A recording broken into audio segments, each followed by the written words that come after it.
Hello? Hi, Mr. Gages. Yes, sir. Hey, Sergeant Schlimmer, please, how can I help you? Hey, how you doing today? Oh, not too bad. What's going on? One sec, please. Okay, my dog started barking. I just wanted to be clear. I'm not making any kind of complaint of any kind. I just wanted to get some information because the trustees, from what I understand, came out saying we have a no tolerance policy, I guess, to crime and stuff up in Delhi, but they're especially focused, I think, on bad language and some other things.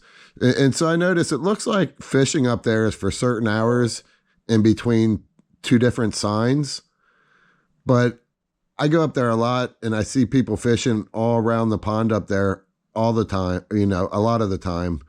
And wondering if I wanted to get your feedback on that, I guess. I mean, if we're up there and it's noticed and we tell them to move, but a lot of times it's during the day and there's not a lot of time that we get in there.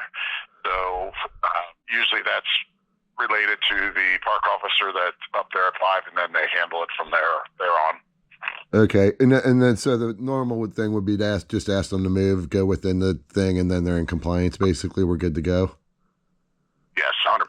And do you document? Is that documented when that happens? The warning. The person, generally speaking, no. They just told them to get between the signs. Now, if you're lucky enough where whatever you have like a park resource officer, so he's kind of up there, more than maybe the regular officers, the other patrols. If he remembers that he had given someone a warning before and now he's got to warn them to move again, is there at some point that you do escalate that? I would have to assume so, but most people aren't aware that there's fishing signs, as they just don't pay attention. And then once they're made aware of it, they're apologetic and realize that they were in error and rectify the situation that way. Awesome. And it's my understanding, I don't know if you can provide this kind of information, but if you're within those signs and you're within the legal hours and all that good stuff, you don't need a fishing license, do you?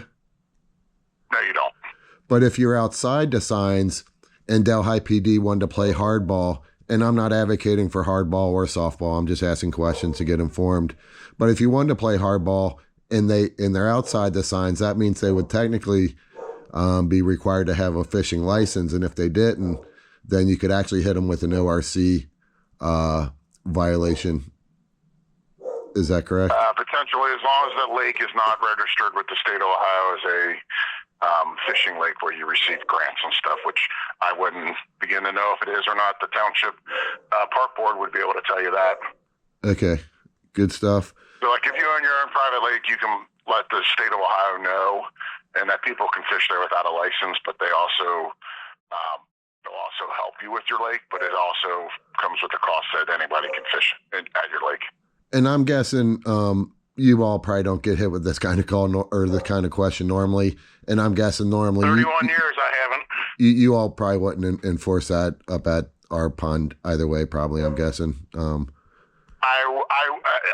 It would probably require a dedicated, person that's being, shall I say, not conformist in terms of if it is a repeat offender and our park officer realizes it, then I guess they would probably go that route, or they would just ban them from the park.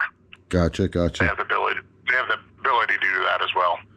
Well, I appreciate it. Sounds like I forget what the term is, compassion enforcement, and I'm not going to argue against that in any way, shape, or form. I just wanted to get information, no complaints or anything. I appreciate your time. I wish you a good weekend, and I'll let you go with that.